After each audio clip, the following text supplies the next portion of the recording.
And it was kind of in a weird coincidence that someone had canceled on me the day before. And I was at a friend's birthday party, and Chris Lavelle says, "Hey, you know who Praxgirl is, don't you?" What's the answer? No. Yeah, of course. And he goes, get her for Liberty Forum. I was like, all right. And that night I emailed her, and we had a pretty good exchange of emails, and she was excited to come because she'd never come to speak at a libertarian convention like this. And something came up, she had to take a job, so she said, listen, you guys know me, but I have a better replacement than me.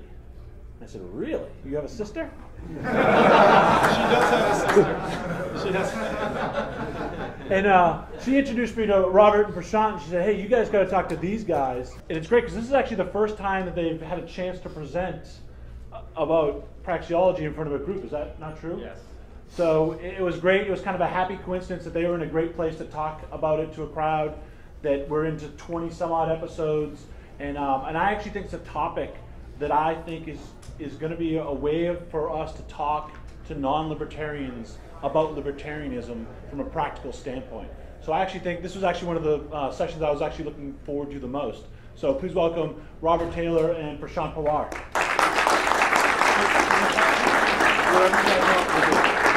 Yeah, you're good. Yeah.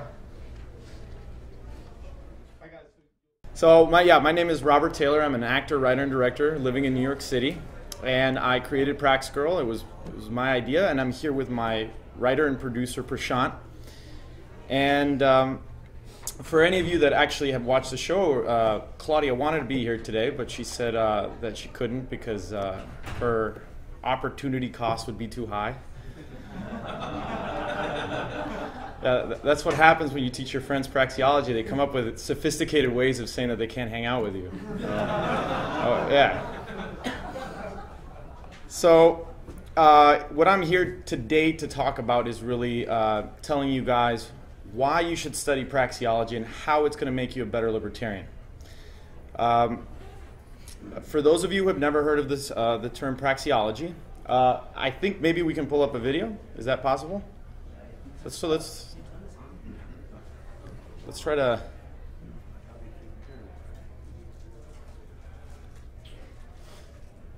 I'm not going to go into too much detail, but we'll show this video, and then I'm going to give you my reasons, and maybe that'll elucidate to you guys what this science really teaches and what it studies. Tim wakes up on a Monday morning. He needs to get to work. Getting to work is his end.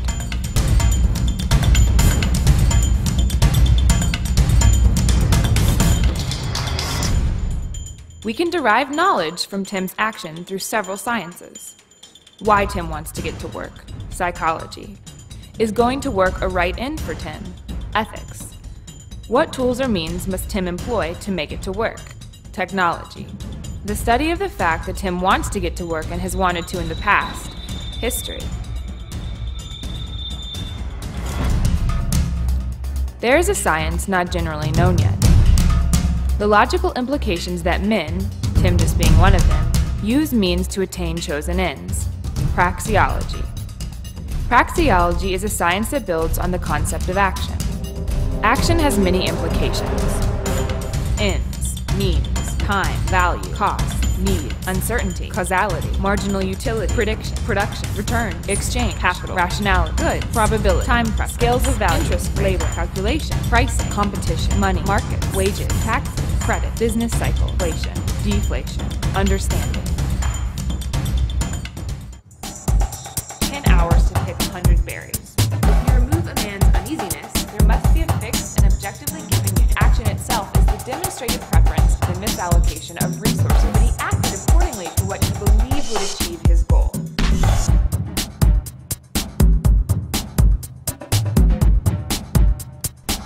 Okay. All right, thank you. So some of you have seen that already. For those of you who haven't, maybe that enlightened you a little bit. So let me give you my reasons for why studying praxeology will make you a better libertarian. I read a recent headline article, a headline that said, "Freakonomist keeps close eye on GE stock versus the height of Mexican weightlifters." Okay, so there's, you know, Freakonomist is one of those freakonomics people. But luckily, this was just an Onion News headline.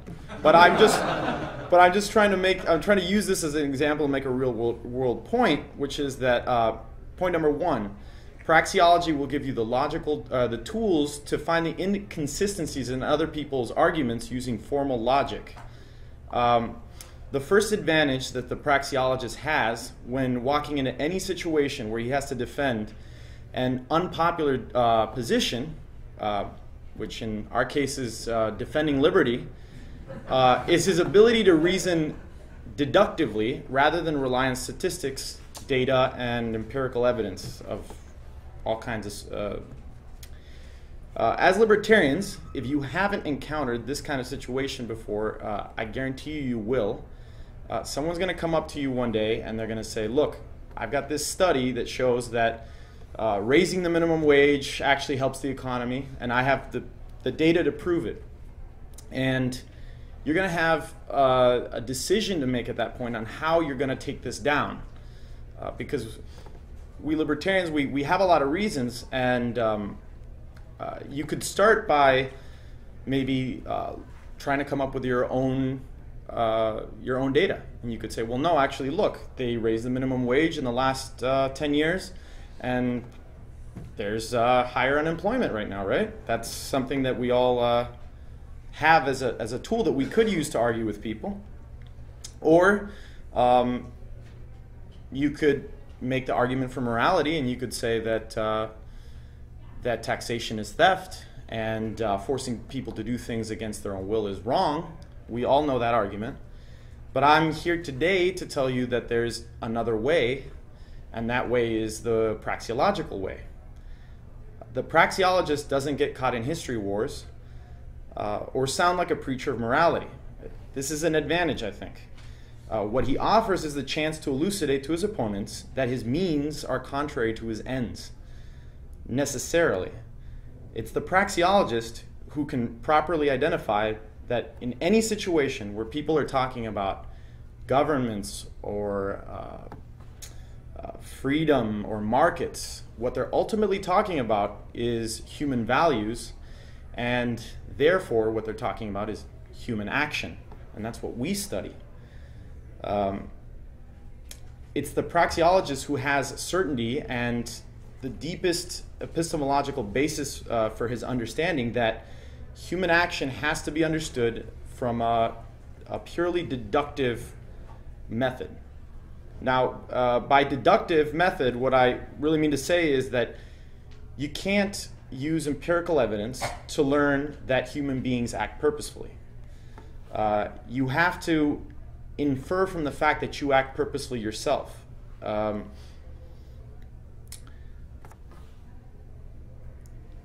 The praxeologists use a thing called the action axiom, and it's the foundation of our whole science. The entire science is based on one truth that's undeniable, which is that human beings act purposefully.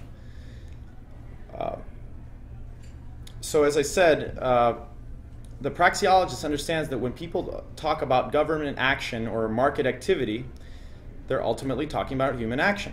If they say something ridiculous like minimum wages, raising minimum wages work, essentially what they're doing is they're denying the action axiom, which is already embedded in the premise of their argument.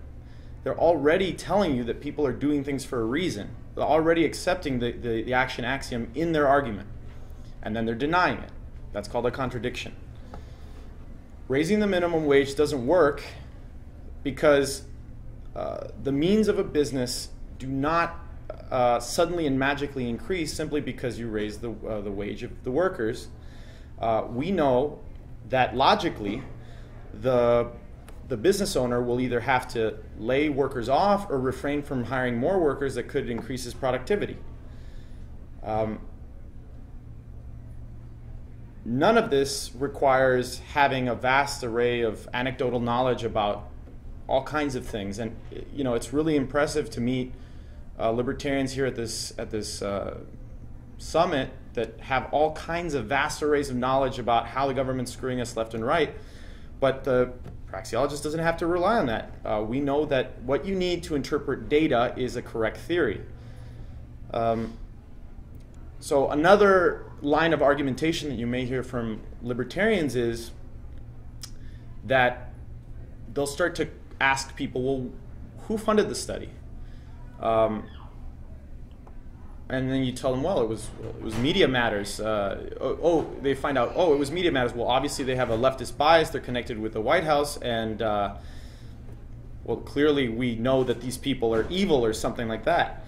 And I'm here to tell you that those kind of things are rat holes, because what they do is they either fail as an argument because it's called an ad hominem attack, which is a logical fallacy, or they change the topic, or they do the worst kind of thing, the worst kind of damage to the libertarian movement, in my opinion, which is we get branded as kooky conspiracy theorists. So this really brings me to point number 2, which is praxeology frees you from having to demonize your opponents. Praxeology's framework employs a thing called methodological individualism. Now, this term may sound kind of complicated, but it's very simple. What it really means is that the praxeologist deals with all social phenomena from the view that individuals, rather than collectives, act. We reach this fact conclusively, and what we find is that whenever crowds or groups of people or concepts of collections like the state, when people talk about those things, what they really mean to say, or what we understand as praxeologists, is that it ultimately comes down to individuals who are acting. They're proceeding to act in a certain manner towards one another and towards us. And that's really what it is. Cops value treating other cops in certain ways, and they value treating non-cops in certain ways. Our key understanding as praxeologists with regards to concepts like the state is our understanding of the logic of actions. If in fact action implies purpose, then purpose or reason imply that the acting individual has the capacity to prefer one thing over another, which means to value, to reason. Once you start thinking about the state as a collection of individual actors, each with their own values and each with their own ability to reason, these individuals become truly human in our mind. Every single cop out there is a human being, because reason is what defines human beings from animals. Every human being should be treated humanely and have their ability to rationalize recognized, because that's exactly the way we want people to treat us. Prashant is going to have more to say about that, and it's very, very interesting what he has to say on that topic. So as long as people are willing to have a rational argument with you, then you don't have to label them as statists or evil or part of a conspiracy. You can work through their logic and show that they have no rational basis for their argument. This is what true convincing is. It involves working out people's beliefs rather than maybe thinking that when you convince someone, you injected an idea into their mind. What it really is more akin to showing people that they hold two beliefs that can't coexist. So once you show them that, once they become aware of that kind of thing, the two ideas start to battle in their mind, and hopefully the more consistent one wins. But at least you know that the next time they bring up a topic like the one you just showed to them, they're not gonna be able to forget what it was that you were able to show them. This sort of inception is really the type of process that the praxeologist excels in. So praxeology doesn't just help in argumentation, it also helps you in the business world. This brings me to my third point. Praxeology will make you a better business manager. As in our science, as we go on understanding the logic of action, we start to introduce the concept of more than one actor. And we learn that when exchange is voluntary, both parties must benefit logically. And as this deduction goes on, we learn that about the concept of money and economic calculation. Praxeology makes the role of money clear. This is what the praxeologist really understands. It shows that when an entrepreneur spends his money, an entrepreneur being the individual that risks his material goods, his personal energy, and his time into creating a successful business, he doesn't have to micromanage his venture in order to be successful. This is another key advantage that we have of understanding as praxeologists. What he needs is that every part of his organization, no matter how large his business is, focuses on making more money than they're putting into their venture. They have to avoid losses, which means wasting resources, and instead put those resources into better use than the competitors and best satisfy customers, right? All this translates into a word that has become really taboo in our age, which is profit. Praxeology shows that profit is not a bad thing, but profit is logically what all action aims at. Action aims at removing the uneasiness of an actor. Or in other words, action aims at profiting by attaining what the actor didn't have before he acted. It's not a bad thing, but it's the obvious reason that purposeful action exists in the first place. Reason is the outcome of a long evolutionary process where animals try to adapt to the nature of reality. So, working on from that, but keeping with the business world, I want to say that praxeology also deepens the understanding of capitalism. A lot of libertarians these days, and we've heard this already today, are using new slogans, and they try to avoid using terms like capitalism. I know that the word now, I was kind of informed today that the word agorism, right, it has a connotation with a mode of acting. So I get that more, but when people say things like, I stand for markets, but I don't stand for capitalism, I think that what this really comes down to is a lack of understanding what capital really is, and praxeology really makes this clear. Capital is deferred present consumption.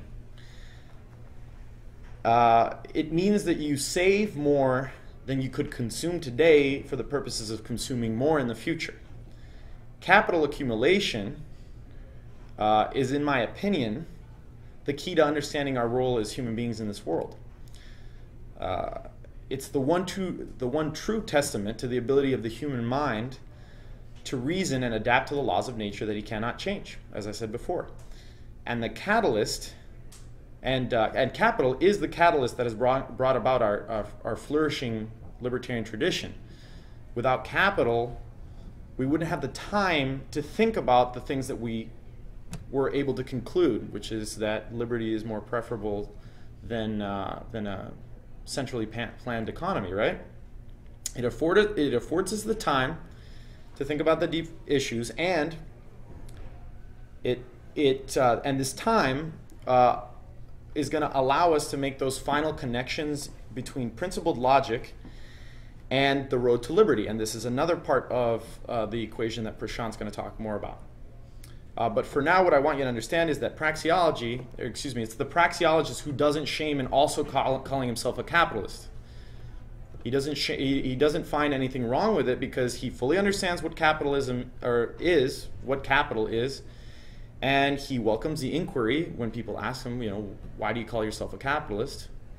And he really turns out to be capital and therefore capitalism's greatest defender. So moving on, there's another level that's really advantageous to being a praxeologist. It's more of the spiritual kind. Praxeology forms deeper connections with your fellow human beings. Now, initially, this might sound like a leftist appeal, like Kumbaya or something, but it really riffs on the concept of capital that I just mentioned. Praxeology helps elucidate that the accumulation of capital is a mode of acting that all human beings can engage in. Okay, it's not just the rich people who are capitalists, but we're all capitalists whenever we engage in saving, and it connects us with. It really connects us with two things. It connects us with the deep future, because when we engage in saving, we necessarily have to think about the future and what we're going to do with those savings. And it also connects us with the deep past. And the way it connects us with the deep past is it makes us aware that, for example, this hotel is not the product of people that are working today, but I wanted a soundtrack for my I am a filmmaker first and foremost, so that's really what I have to offer the libertarian movement. Capital. Understanding capital really makes you aware that we're standing on the shoulders of giants. Okay, it connects us with going all the way back to our primitive ancestors, and it makes us think about the first purposeful actors that engaged in this really painful process of saving more than they could consume, so that their children would have just a little bit more than they had during their lifetimes, and so on and so forth, until finally we end up with this amazing world that we live in today. Jeff Tucker talked about how now we're doing things that would seem so alien to human beings in the past. It's ridiculous. I mean, technology where I can talk to anyone in the world through video and almost be there, it's just crazy. So now I told you a little bit about connecting with other human beings. Let's talk about just a really, really personal level. Praxeology, point number 6, praxeology really gives you a better peace of mind about your own past actions. Praxeology frees you from the regret of past actions, because it puts you in a position where you have to accept that a past action, wherever your value stands now, if it was purposeful, was the outcome of the fact that you value doing something more than not doing it. So you really come to realize that, look, if I don't value what I did before, that's not because I was crazy or something. It's because I was in a certain position where my preference for time, for waiting, for satisfying my ends was different than it is today. What it really does is it makes the praxeologist humble and accountable for what he does. He can properly put his past actions into context, think about the intended aims, and then convert those aims, thinking about the aims, into means for achieving even higher ends. So every time that we think about, was my action a good action, or will proceeding next time in a certain way, I'm no longer really talking about ends in and of themselves, but the object of what I'm talking about really becomes another means to an even higher end.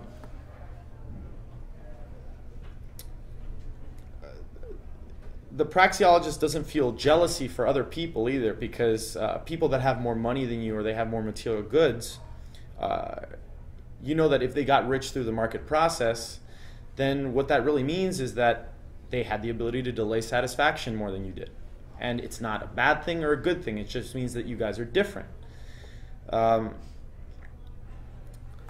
So finally, I just want to leave you with saying that praxeology really helps being a libertarian, because ultimately thinking itself is also an action. And I'd like to think that every libertarian, although he has these, although he values liberty, he always wants to know a little bit more. He's always in a state of dissatisfaction with his amount of knowledge. So thinking, if it is an action, then is a process of engaging your mental energy into better understanding the world around you, and praxeology is one of those keys. And yeah, just last part, I wanted to say that, you know, praxeology is a good word too, because a lot of times people get caught, I don't remember which, I want to say maybe it's our key speaker brother, I don't remember. He dropped the term Austrian economics, and his fellow opponent in this debate said, well, Austria's economy doesn't really matter because, you know, it's really insignificant. So, you know, sometimes the term Austrian economics can be confusing. And also, the praxeologist doesn't just talk about material things. That's what economics is. The praxeologist talks about all actions. We talk about the non-material actions too, like I just mentioned, thinking. So I think that praxeology is a good term that we should jump on, and I have no problem now calling myself a praxeologist. I'm very used to it, but of course I produce a show on the subject. So if you're interested in learning more about it, go to praxeology.tv, watch our videos. We're going to have 20 pretty soon. You got to see our lovely host. And yeah, prax means action, logic. It's really a really good science that I think every libertarian should understand to make your life better. Thank you.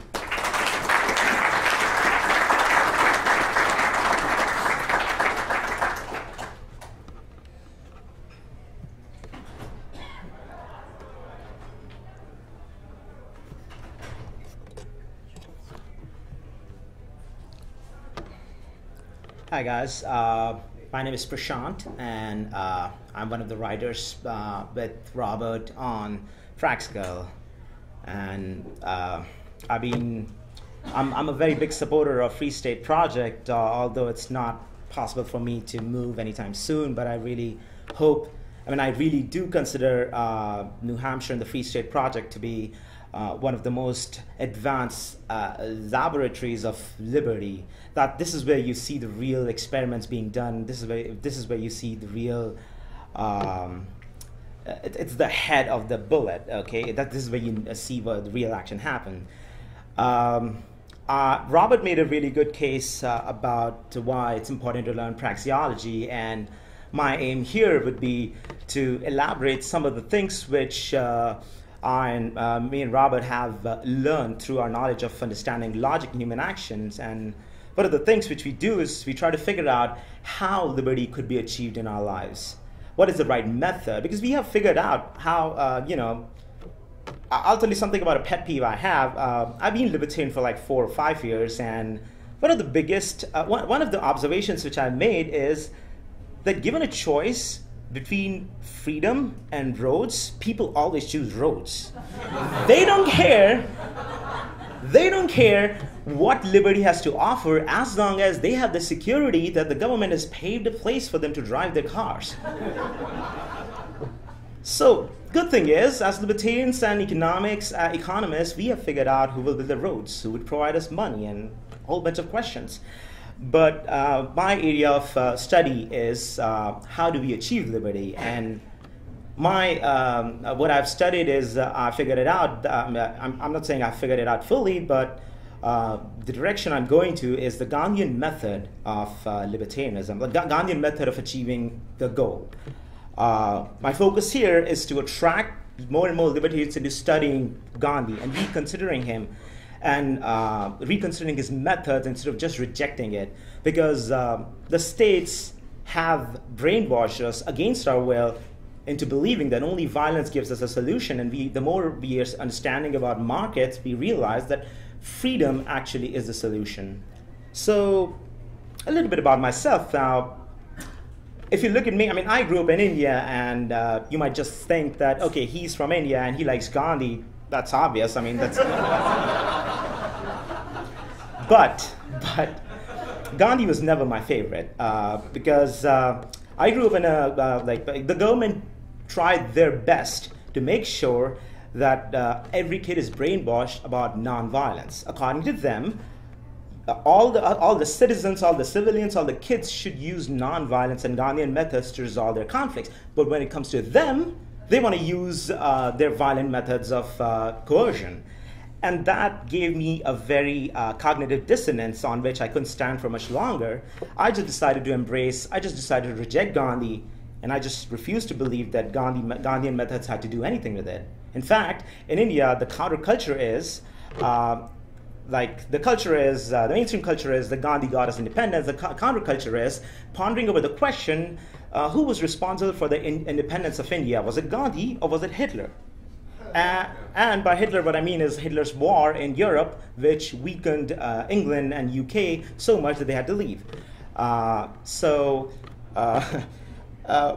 There are a lot of misconceptions about Gandhi. I hope to eliminate a few of them.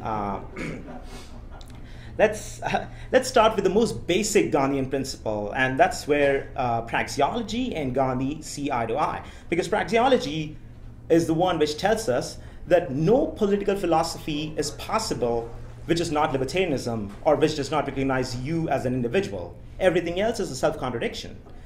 Gandhi said something similar, and that is, the means we use to achieve our ends must be compatible with each other. And this is the most core principle he gave, and this is what he stood for. And I'll tell you why he chose nonviolence after that. But Gandhi uses an example of explaining this means and ends consistency. I mean, Gandhi uses an example with a watch, but I don't have it. So let's just say there's this phone. Now you can possess this phone in one of the three manners. You can either steal it, like take it with violence from me, or you can beg me for it, in which case, like a gift, I will gift it to you, or you can offer something to me in return, and I will give you, I will exchange it from you. Depending upon the means we choose to acquire this phone will create the relation between you and this object. If you used theft and violence, then it's a stolen property. If you beg me for it, or if you beg me for it, then it's a gift. And if you used exchange, if you made me an offer, then that is a justly owned traded property. But Gandhi didn't stop there. What Gandhi said, I mean, we are libertarians. We understand that if you want something, you should get it through right means. You should not use violence. That's one of the most basic principles. But Gandhi didn't stop there. What Gandhi did was he applied this principle into human relationships. What he said is, the same thing is applicable to human relationships, and honestly, libertarian theory does not deal with human relationships so much. It talks about the physical and material object that you should not use coercion to get them, because if you want to peacefully own this cell phone, if you steal it, then people will come after you, either to steal it back or to just steal it for themselves. But Gandhi says that if you want to be my friend, then you must offer or extend friendship first. You cannot hate me, be my enemy, and then hope that I should just become your friend. You cannot expect love from me if you don't love me yourself. Now, these are very intuitive examples. We understand that. It doesn't stop there, but the counterintuitive examples come into the picture is that if you expect a hater to not hate, or if you expect the hater to become a lover, then you must not hate the hater. It's getting a little bit confusing, but let me take a real example. If there's a racist individual and you want him to not be racist, you cannot hate a racist. Because he's racist. He hates people based on their race or for any criteria. If you just hate him, especially if he hates you for your race, then if you hate him back, then it just validates his own point. You cannot expect him to become not a racist because this is just not how it works. This is your means to change him are incompatible with the end, and that is to make him not racist. And this is the consistent but counterintuitive application of this principle, and that's what Gandhi mastered in. Now, first Gandhi gave this principle, then he applied his ends, and his end was that I want to achieve a peaceful society. So he said, if I want to achieve a peaceful society without violence, then I must not use violence as a mean. Well, like if Hitler wanted to establish a Nazi state, which is all completely violent, could you expect that if he was a hippie who wore, roses in his hand and he carried and say, "I love you guys, let's just invade Europe," okay? The same thing is applicable. The same thing is applicable that if you were to use violence to achieve your end of peace. Take, for example, we want to create a society without a state.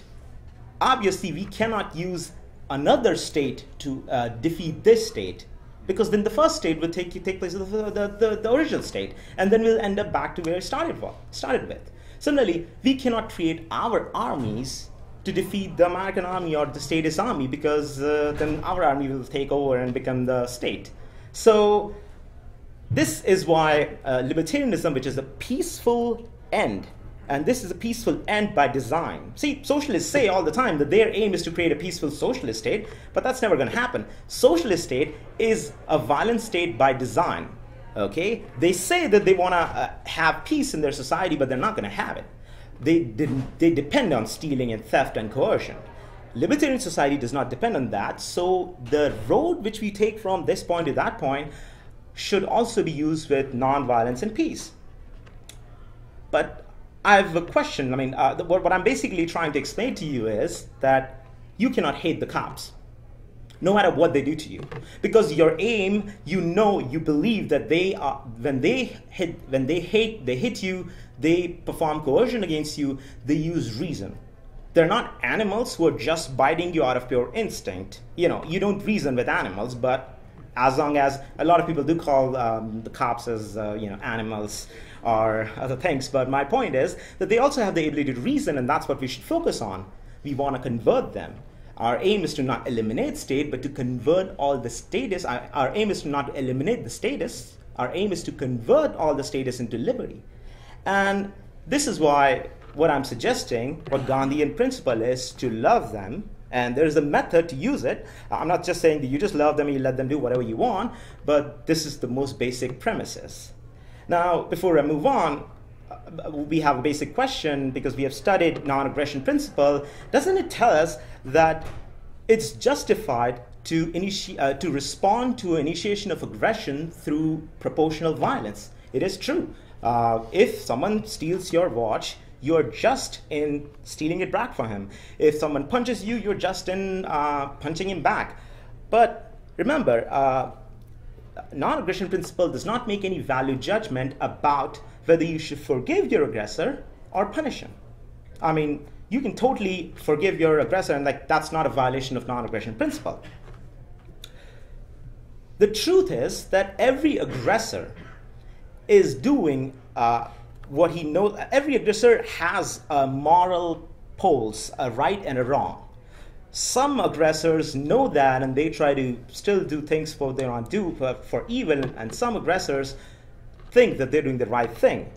And it's very important to understand that every agent of state has a right and wrong. And he, contrary to common libertarian belief that he's just evil, he tries to actually act morally right. And this is what we are going to use against him. And that's what we're going to use it to convert a statist. Let's take an example to first understand that he does have a moral right and wrong. Take, for example, you're in your house, and there's a common thief who comes into your house at night, and he's trying to steal from you. First of all, he's there at night, not during the day, because he knows that the society doesn't agree that he should go in someone's house and just take any property he wants. If he's in your house at night and you raise alarm, the neighborhood would wake up, and a lot of your neighbors would try to come and try to help you out. Even if they don't come, if you call the cops will come and try to arrest him. The main point is the moment you start to resist, this guy would either run away or he would want to face the society. On the other hand, let's imagine an IRS agent. An IRS agent comes to your house to confiscate your laptop or something. And he's trying to take away the property because you didn't pay your property taxes, you didn't pay your taxes. So first of all, he will come during the day. He will come during the day. He would have a uniform. I mean, he's stealing stuff from you as far as we are concerned, but he's coming out in open. If you raise alarm, did you say, hey, there's a thief in my house? Your neighbors will come, but then they'll say, what's wrong with you? Why didn't you pay your taxes? Okay, and they'll go away. If you call the cops will not arrest this guy. They would actually arrest you for non-payment of taxes. So, what is this? There are two thieves. Cops would arrest one of them, but not the other. And this is what the difference we are focusing on. That what society sees when society sees what it thinks is aggression and theft, it tries to do something about it. But if society itself doesn't see what your point is, then it will not do anything about it, and therefore it will not agree with your response of initiation of violence with more violence. A thief, there's another difference. A thief knows, I mean, we already know that a thief knows that he's doing something wrong, and an IRS agent thinks he's doing something right.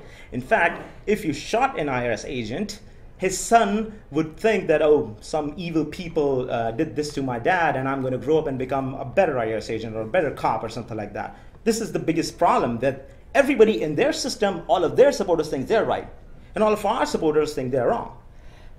There's another example I want to give to demonstrate even an IRS agent has a right and wrong in his own distorted view. I would call it distorted. Let's assume that an IRS agent in your house and he's trying to steal your property, okay? I mean, he's there to confiscate your property for the state, so he's there to take your laptop away, and he's writing your script, he's walking around your house, and he sees an iPod lying around, so he thinks, you know what, I think I need an iPod for my own use, or I think my son is going to be using an iPod, that's a good thing. You know how he's going to steal that iPod from you? He will either try to distract you, or when he notices that you're not looking, he will just take the iPod and put it in his pocket. So here's the thing. There's a thief in your house. He's stealing two things from you, a laptop and an iPad, but he's stealing the laptop openly by telling you that he's taking it. But when he has to steal the iPod, he's somehow trying to hide it. It is because when he thinks he's stealing for the state, he's doing it out in open. He thinks he's right. And even he knows that when he's stealing it for his own personal use, he's doing it because he just he's doing something which even state considers to be wrong. For this topic in hand, let's just ignore that his theft of personal use, because even if the state finds out that IRS agent is stealing, then even the state will go after him. So you don't have to worry about IRS agent actually stealing. I mean, you do, but that's what the thing is. Even the state will go after them. Suppose I have another example. Take example, a cop comes to your house and he tries to have his way with your women, okay? And if you don't shoot him, if you do shoot him, then it will be perfectly justified by the state that you did something, that you shot a cop. I mean, they would want to find out the truth, but they would be okay with it. On the other hand, if you try to shoot a cop who's trying to arrest you for drug possession, that's when the state will come after you with this full apparatus and you will not be able to live. Now, this helps us to define a simple principle. I mean, you might be now wondering, so yes, Prashant, you made a case that there are some things they do, like, there's a thief, there's an IRS agent. What's the difference? Is there a principle which we can follow to decide? I mean, you don't expect me to just give my money to a common highway robber. And that's where I'm going to define a principle which you can use to deal with aggressors. And that is, if the moral polarities of an aggressor are twisted around, that is, if what he considered to be right, you consider that to be wrong, and what you consider to be right, he considered that to be wrong, then you must not use violence against him. It's just that, if I have this phone, there's this phone, you think it's yours and I think it's mine, and we both are libertarians, if we both start getting involved in self-defense, then we'll just shoot each other because we have refused to rationally figure out whose phone it is. Two people engaged in self-defense would just kill each other, and that's what Gandhi says. An eye for an eye justice will leave the whole world blind. And that's just something, a lot of these conclusions Gandhi came to were very libertarian, and I will try to elaborate more of them. So how can you demonstrate to your misguided aggressor that he is wrong? How can you explain to the cop that he's doing the wrong thing? The way you do it is, because he's the actual aggressor, I mean, we know by libertarian morality that he's an aggressor, you say that I refuse to commit violence on you. And if you're not an aggressor, you will not be aggressed on. And let's see what happens when one of the parties says that, I will not commit any violence. If the cop still commits violence against you, then that opens it up that he's the bad guy. He's the one who's trying to aggress against you. And if you both keep on getting involved in the fight, then people get to make a decision about it. People get to say, well, you were trying to shoot a cop, that's why he shot you back, so I don't care who was right or wrong, you did the wrong thing. And if you are a guy like, Gandhi, that he refuses to commit acts of violence no matter what.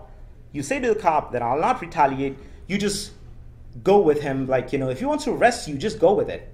Okay? Because you have no intention of resisting it. You are against a system, not individuals. As long as you can make it clear to them, he will be forced to reconsider his own beliefs.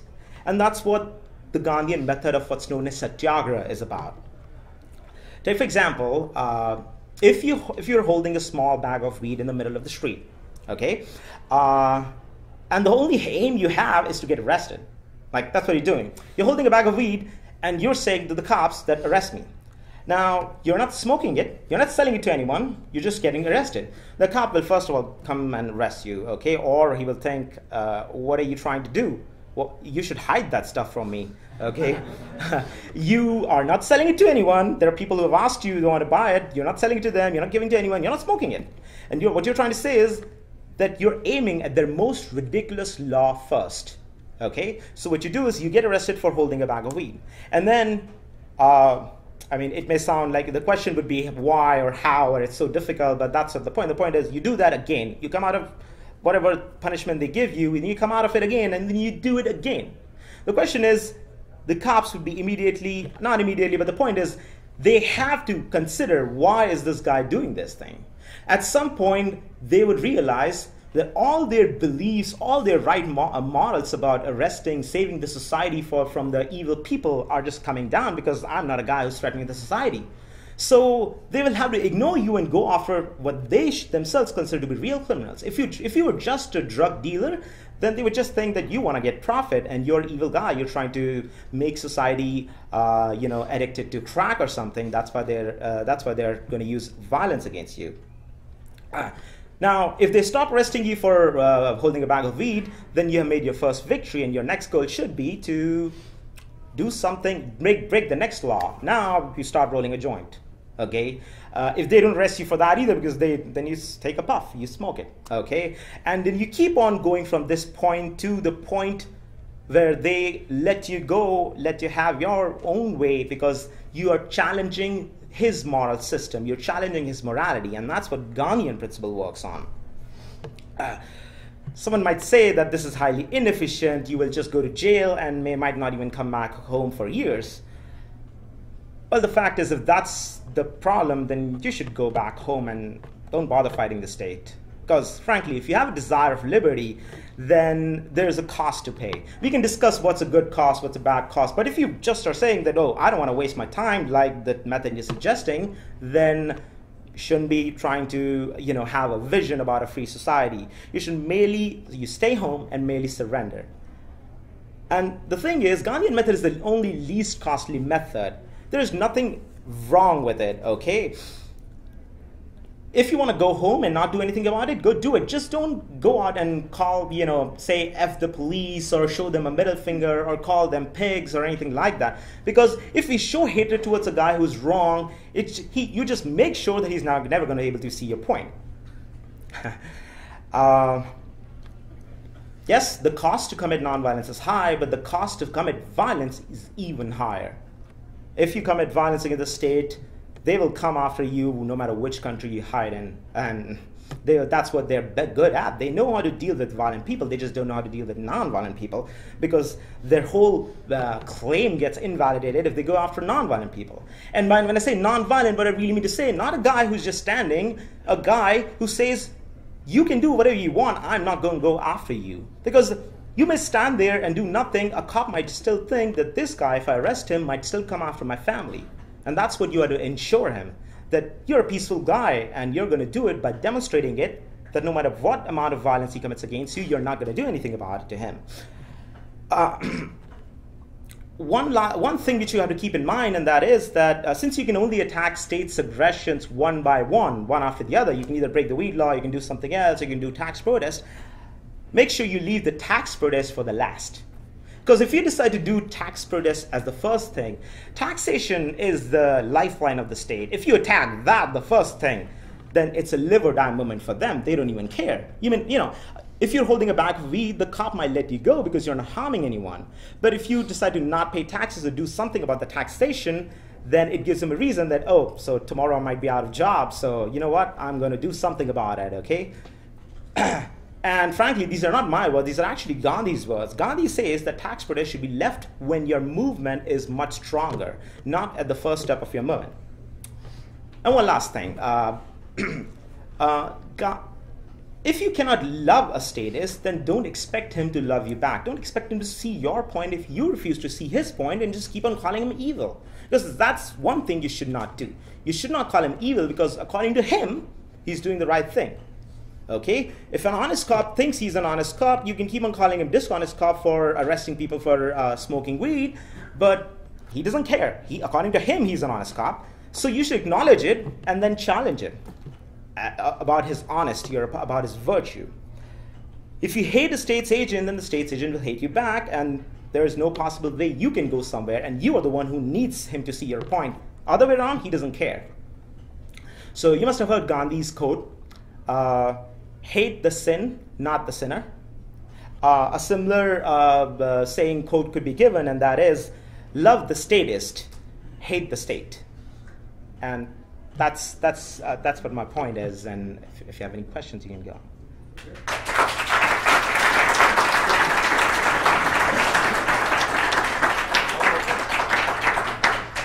Yeah, if there was any questions too.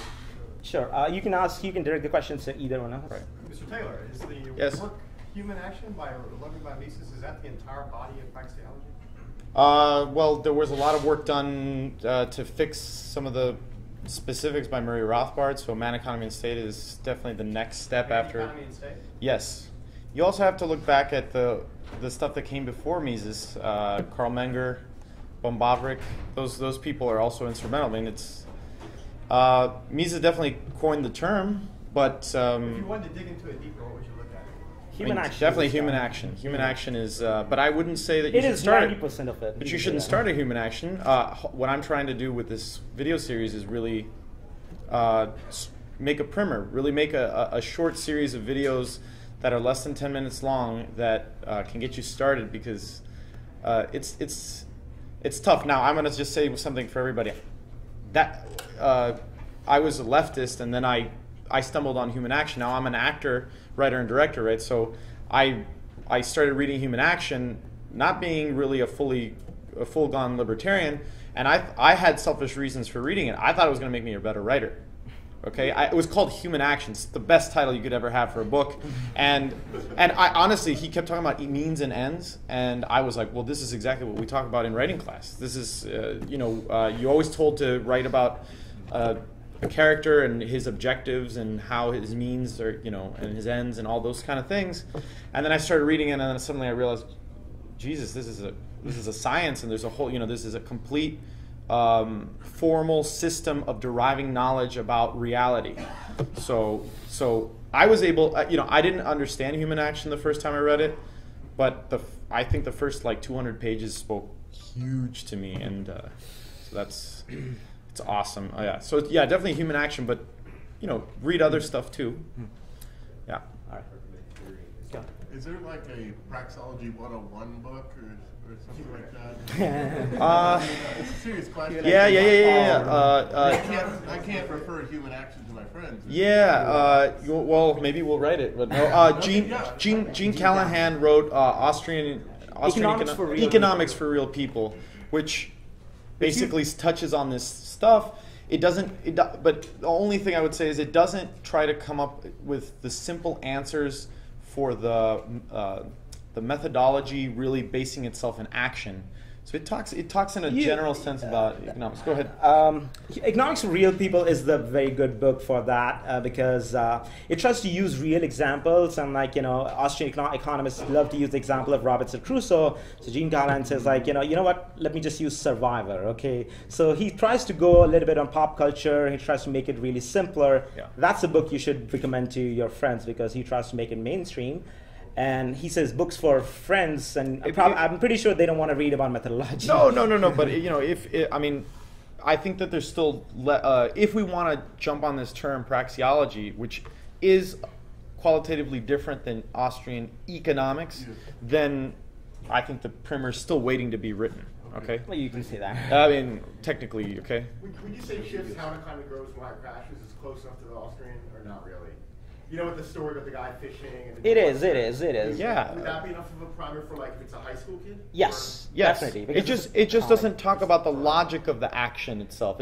That's the only part that it doesn't touch on. Wants to have leisure tomorrow, so he figures he can build it. I'm minor. Right, but it doesn't. I just saying that it doesn't clarify that the fact that there's a scale of values when people are acting, and those are the kind of things that are my real interest in praxeology, which is like the basic concepts of action and what it implies, and understanding that all this knowledge, it's not just coming up with a story and then thinking about or looking at past actions and then coming up with a theory to base it on. It's really trying to understand, well, we have to proceed in a way that doesn't use empirical evidence. We have to think about this because that's the only way that we could ever understand that another person has the ability to act. It's all reflexive. You got to think about yourself, So.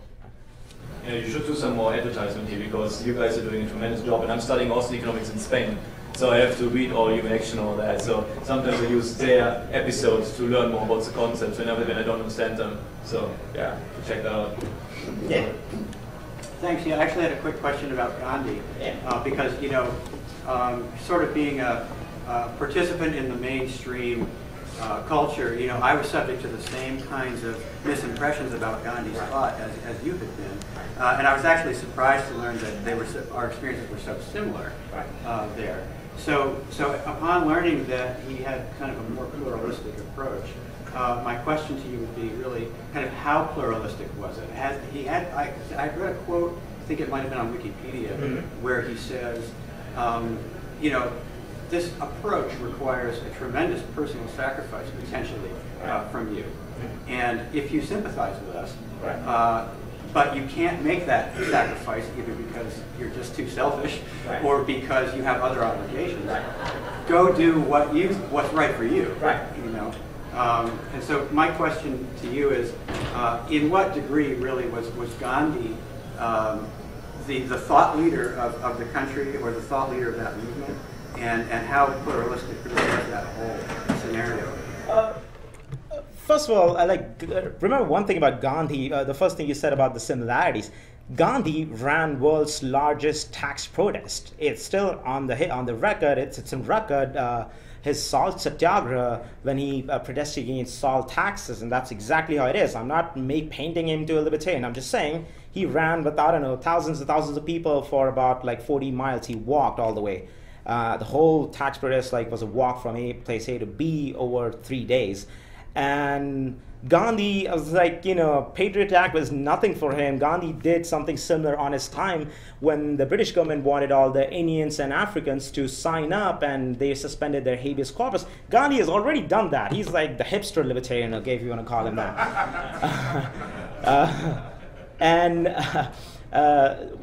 About his influence in the movement, something about Gandhi when you read, you must realize, you must understand that Gandhi started everything in 1860s or 1870s, and he died in 1948.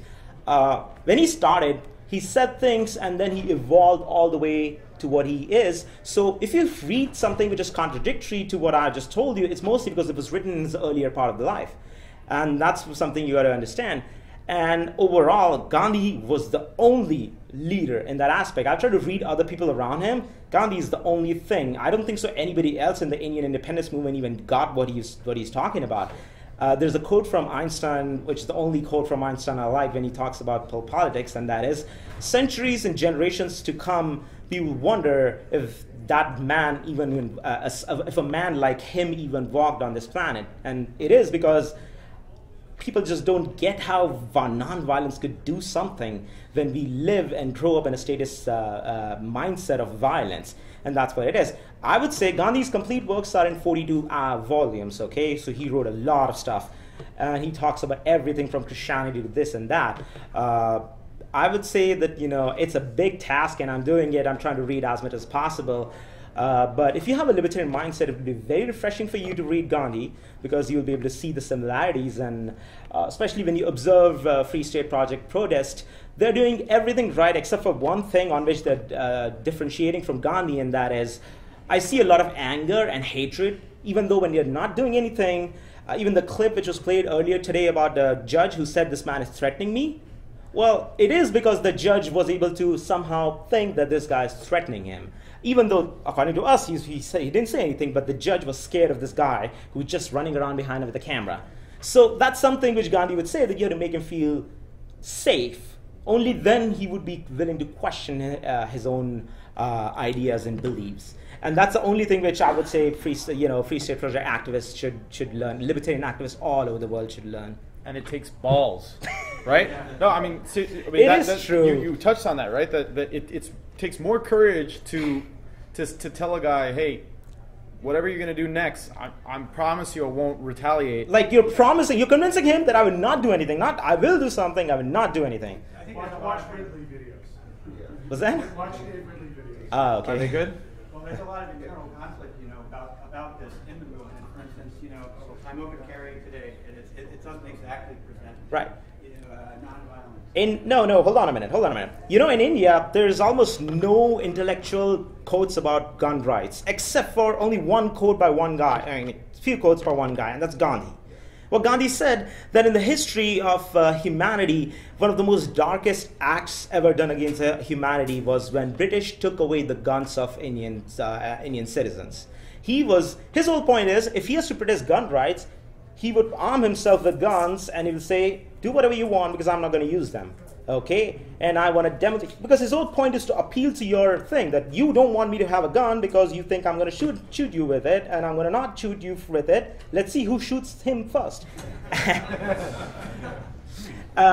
Trust me, Gandhi was not killed by British. He was arrested a bunch of times. There's a lot of misconception. A lot of people think that British killed him or whatever. Gandhi was killed by Hindu nationalists who were pissed at him for allowing the creation of Pakistan and Bangladesh. So I'm just saying that, it's not, people are more afraid to harm a nonviolent guy because their whole system starts to, feel pain, okay? People think if you're a guy with a gun and you shot a cop, then people think even though I, sympathize with your viewpoint, I just think that you chose the path of guns and you got what was deserved for you. But if you were a peaceful guy who tried to do something, people would think, everybody else, if you say, God forsaken, if you do something happens to you in the liberty movement, everybody else will be forced to reconsider their viewpoint. If in our society a peaceful man can be killed, what chance do I have? I mean, I'm definitely more violent than that guy, okay? So this is what makes people, if one violent revolutionary dies, maybe two violent revolutionary would take his place, but if one non-violent revolutionary dies, then hundreds and hundreds of non-violent revolutionaries take his place. For Robert. So what do you say to the claim that the only possible test for the truth of something is an empirical test? You say, you can come up with the most beautiful theories, something that's internally consistent with any kind of mental construct or conceptual thing. But the test is the real world, the outside world. Does it actually make sense in the world? And so how can you respond to that with Well, I mean, there's a lot of approaches, right? If everybody caught that, he asked me, what do I say to someone that says that the test of a correct theory is the real world? Show me a society where this. There's a lot of aspects to it. Right.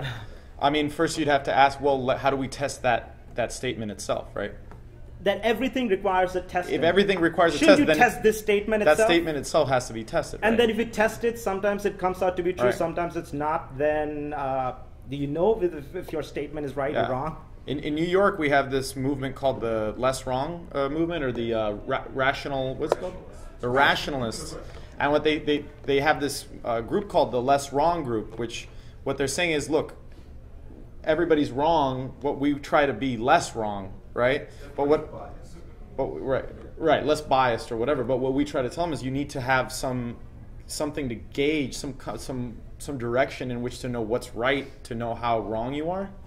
So if you know what's right, then at that point you know what's right, right? So So what I would say to someone that says that theory has to be proven empirically, I would say that, well, do you deny that that there's non-material things in this world, that there's things that you can't actually quantify? I would give you a few tools with which you can actually deal with them, and this is what I do. I give them a number, okay, and you say like, or maybe a different case, like for example, you give, I mean, I'm not sure if it's very politically correct or not, but you give an example of, if you look at the racial distribution of all the rich countries and poor countries, you find that one specific race gets all the poor countries, and there are no billionaires belonging to that group. What would you conclude from that statement, that fact? Because if you are a true empiricist, first of all, you can't even show that empiricism is the right belief system, because you have to test that constantly. Secondly, you have to be a racist. Right. You have to conclude that there are no rich black countries, right? You have to conclude that you have to be white supremacist if you want a proof, because if you cannot provide me a proof, so why do you conclude that it is possible?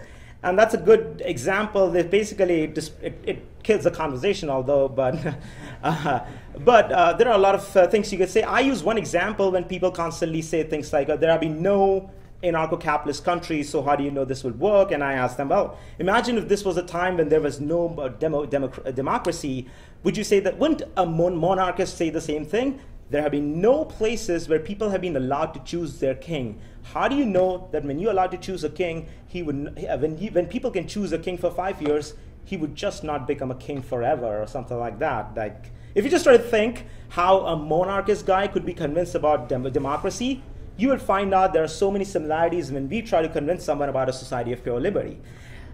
To fully understand why empiricist arguments cannot be used, the best and the most logically rational point is that if you say every statement needs to be empirically verified, then this statement itself needs to be empirically verified. It's like saying all statements are false. Well, if all statements are false, then this statement is false too. And if that's the case, then this statement cannot be true. But that means all statements are not false. So it's a self-contradictory statement. Similarly, when people say that every theory needs to be verified empirically, it's a self-contradictory notion. The self-contradiction is that at least one theory, it can be demonstrated that there's at least one theory which does not need empirical validation, and that is the statement itself. And by the way, There's a way to get around all that as well. Yeah. There's games all day long. We've sat with like mainstream economists, sat at dinner with them, and the guy said there are no absolutes. Is that true? Is like a famous line of Yoda: only Sith deals in absolutes. And he's dealing in absolute by making an absolute statement. Yoda is self-contradicting himself, and praxeologists need to have a talk with him. So, yeah. All right. Thank you. Yeah.